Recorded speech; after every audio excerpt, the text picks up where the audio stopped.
வணக்கங்க. நம்ம fighter fish இருக்குதுல்ல, பீட்டா ஃபிஷ்ஷு. அத வந்து நம்ம எப்படி இன்னைக்கு வந்து மேட் பண்றது அப்படிங்கிறத பார்க்க போறோம். டாகு, பூனை இது மாரிலாம் பார்த்துருப்போம். ஃபர்ஸ்ட் டைம் வந்து நான் ஃபிஷ்ஷு பார்க்குறேன். எங்கள் வீட்ல ரொம்ப நாளா இந்த மேல் ஃபிஷ் வந்து இருக்குது. இதுக்கு வந்து இப்போ என்னென்னா, அந்த நொரையா பபுள்ஸா கட்டுச்சு அப்படின்னா, அது வந்து மேட்டுக்கு ரெடி ஆயிருச்சு அப்படிங்கிற மாரி ஒரு இது. ஸோ அதெல்லாம் ரெடி பண்ணதுனால, இந்த நம்ம ஃபஸ்ட்டு லீவ்ஸ் எல்லாம் ரொம்ப போட்டிருந்தோம். அந்த லீவ்ஸ் எல்லாம் எடுத்துட்டு ஃபஸ்ட்டு க்ளீன் பண்ணணும். இது ஸ்டெப்பா நான் உங்களுக்கு சொல்கிறேன். அதை வீடியோ கண்டினியூஸாக பார்த்தீங்கன்னா உங்களுக்கு அது தெரியும். அந்த பபுள்ஸ் எல்லாம் அந்த லீஃப் சைட்லேயே கட்டிகிட்டு இருந்துச்சு. ஸோ ஃபிஷ்ஷும் ரொம்ப பெருசாகிருச்சு. வாங்கி ஒரு 6 மந்த்துக்கு மேலே ஆயிடுச்சு. ஸோ நம்ம வந்து ஃபஸ்ட்டு என்ன பண்ணணும் அப்படின்னா, இந்த லீவ்ஸ் எல்லாம் வந்துட்டு டேக் அவுட் பண்ணணும். டேக் அவுட் பண்ணால் தான் அது வந்து நம்ம திடீர்னு நம்ம ஃபீமேல் ஃபிஷ் வாங்கிட்டு வந்து போடும்போது அதுங்களுக்கு கொஞ்சம் ஈஸியாக பார்க்குறதுக்கு, அது முட்டை வச்சா அதை எடுத்து இது பண்ணுறதுக்கு எல்லாத்துக்கும் யூஸ்ஃபுல்லாக இருக்கிறதுனால ஃபஸ்ட்டு வந்து நம்ம லீவ்ஸ் எல்லாம் எடுத்துருவோம். அதுக்கு முன்னாடி என்னென்னு பார்த்தீங்கன்னா, நான் ஒரு ஃபீமேல் ஃபிஷ் வந்து வாங்கிட்டு வந்துட்டேன் இன்றைக்கி. அந்த ஃபீமேல் ஃபிஷ் வந்து சடனாக நம்ம அப்படியே உள்ளே போட்டோம் அப்படின்னா, அது வந்து என்ன ஆகும்னு பார்த்தீங்கன்னா, 2 வந்து சண்டை கட்டிக்குங்க. 2 சண்டை கட்டிட்டு 2மே ஸ்பாயில் ஆயிரும். அதனால் என்ன பண்ணிட்டேன்னா, அந்த ஃபீமேல் ஃபிஷ்ஷை வந்து ஒரு வாட்டர் பாட்டிலில் போட்டு ஒரு 2 டேஸ் ஒரு 48 ஹவர்ஸ் அந்த மாதிரி வந்து நம்ம மேல் ஃபிஷ்ஷோட கண்ணில் படுற மாதிரி அதை உள்ளே நம்ம டேங்க்குள்ளேயே வச்சிட்டோம் அப்படின்னா, அவங்க 2 பேரும் வந்து பேசிக்குவாங்க. கொஞ்சம் அவங்களுக்குள்ள ஒரு அண்டர்ஸ்டாண்டிங் வந்து அதுக்கப்புறம் வந்து சண்டை போட மாட்டாங்க. ஸோ அதனால் வந்து அதை பாட்டிலில் வச்சுருவோம்.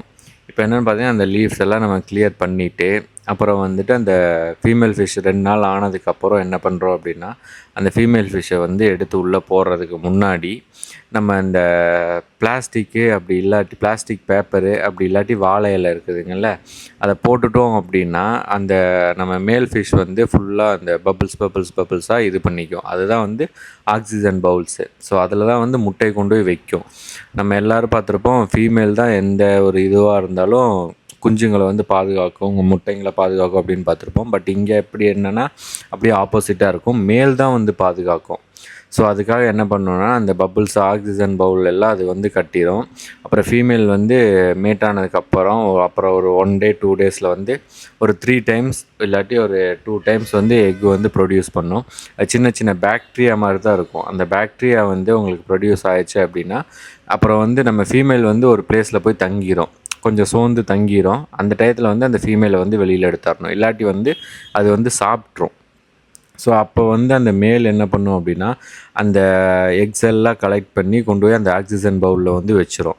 வச்சதுக்கப்புறம் ஒரு சில ஏன் நம்ம அந்த இதெல்லாம் க்ளீன் பண்ணுறோம் அப்படின்னா, தொட்டியை கிளியராக வச்சுக்கிறோம் அப்படின்னா, அந்த ஆக்சிஜன் பவுல்ஸ்லேருந்து முட்டை வந்து ஒரு சில டைம் வந்து கீழே வந்துக்கிட்டே இருக்கும். அந்த டைமில் மேல் என்ன பண்ணுன்னா, அதை பிக் பண்ணி கொண்டு போய் திரும்ப அந்த ஆக்சிஜன் பவுல்ஸ்குள்ளெல்லாம் வைக்கும். ஸோ ஈஸியாக அது வந்து எடுக்கணும் அப்படிங்கிறதுக்காகத்தான் நம்ம வந்து எல்லாம் கிளியர் பண்ணி வாட்டரை வந்து க்ளீனாக வச்சுருக்கிறோம். ஸோ இதுதான் இப்படி தான் ஸ்டார்ட் ஆகும். அப்புறம் அது 2 டேஸ்க்கு அப்புறம் நீங்கள் பாருங்கள், நான் எப்படி அதுங்களுக்கெல்லாம் அந்த எக்ஸ்க்கெல்லாம் ஃபீட் பண்ணணும் அப்படிங்கிறத சொல்கிறேன். அதுங்களுக்கு வந்து அந்த முட்டை இருந்தாலும் கருமுட்டை இருக்குதுல்ல, அந்த முட்டையை வந்து வாட்டரில் மிக்ஸ் பண்ணி போட்டோம்னா அந்த பாக்டீரியாஸ் மாதிரி இருக்கும். அதெல்லாம் பார்த்தோம்னா நம்மளுக்கு தெரியும். அதுங்க தான் வந்து சாப்பிடுங்க. ஸோ இதுதாங்க ப்ரொசீஜர். வீடியோ கண்டினியூஸாக பாருங்கள். இப்போ என்னென்னு பார்த்தீங்கன்னா, நம்ம ஃபிஷ் வந்து ஒரு 2 டேஸ் ஆச்சு. பபுள்ஸ் எல்லாமே கட்டிருச்சு பிளாஸ்டிக்கில். அந்த வாழை இலை போட்டால் வாழை இலைல ஒழுங்காக கட்டலை. அதுக்கப்புறம் என்ன ஆச்சுன்னா பிளாஸ்டிக் போட்டேன். ஸோ அந்த பிளாஸ்டிக்கில் வந்து நல்லாவே கட்டிருச்சு. சரின்னு சொல்லிவிட்டு நம்ம ஃபீமேல் ஃபிஷ்ஷை வந்து வெளியில் எடுத்து போட்டோம். வெளியில் எடுத்து போட்ட உடனே ஒரு கொஞ்ச நாள் ஓகே. ஏன்னா 2 கொஞ்சம் பேசி இருந்துச்சு. கொஞ்ச நேரம் வரையிலும் 2 சண்டை போடலை. என்னாச்சுன்னு பார்த்தீங்கன்னா, ஃபீமேல் ஃபிஷ் வந்து இப்போ போய் நம்ம மேல் ஃபிஷ்ஷை வந்து ரொம்ப சண்டை போடுது. எனக்கு கஷ்டமாயிடுச்சு. ஏன் அது சண்டை போடுது அப்படின்னு பார்த்தீங்கன்னா, கீழே அந்த ரெட் கலர் நம்ம மேல் ஃபிஷ்ஷோட இதெல்லாம் ஸ்கின் எல்லாம் அது வந்து கடிச்சு கீழே போட்டுருது. நம்ம மேல் ஃபிஷ் வந்து ரொம்ப பயப்படுது. அது என்னென்னு எனக்கு கரெக்டாக தெரியல, ஏன் இப்படி பண்ணுது அப்படின்ட்டு. நானும் ஒரு 1 டே வந்துட்டு சரி ஒன்றும் பண்ணாது அப்படிங்கிறதுக்காக பார்த்துட்ருந்தேன். அப்புறம் இந்த மாதிரி கடிச்சிருக்கிறதுனால நம்மளுக்கு கொஞ்சம் கஷ்டமாக இருந்ததுனால, சரி பரவாயில்ல, அது மேட் ஆகாட்டி பரவாயில்ல, நம்ம மேல் ஃபிஷ்ஷுக்கு ஒன்றும் ஆகக்கூடாது அப்படிங்கிறதுக்காக நான் என்ன பண்ணிட்டேன் அப்படின்னா, அந்த ஃபீமேல் ஃபிஷ்ஷை எடுத்து தனியாக வச்சுட்டேன். திரும்ப அந்த ஃபீமேல் ஃபிஷ்ஷை வந்து தனியாக எடுத்து வச்சதுக்கப்புறம் கூட மேல் ஃபிஷ் வந்து அந்த ஆக்சிஜன் பவுல்ஸ் எல்லாம் வந்து ப்ரொடியூஸ் பண்ணிகிட்ருக்குது. ஸோ இது என்ன பண்ணுறதுன்னு தெரியல. உங்களுக்கு யாருக்காவது தெரிஞ்சிச்சு அப்படின்னா வந்து கமெண்ட்ஸில் சொல்லுங்கள். நான் வந்து அதுக்கேற்ற மாதிரி இது பண்ணிக்கிறேன். இப்போ மேல் ஃபிஷ்ஷு ஃபீமேல் ஃபிஷ் 2மே வந்து செப்பரேட்டாக தான் இருக்கிறாங்க. So thank you. அடுத்தடுத்த அப்டேட்ஸுக்கு வந்து நம்ம சேனலை ஃபாலோ பண்ணிக்கோங்க. கமெண்ட்டு பண்ணுங்கள். நான் அதுக்கு வந்து ஆன்சர் பண்ணுறேன் உங்களுக்கு. ஓகேயா? தேங்க்யூ.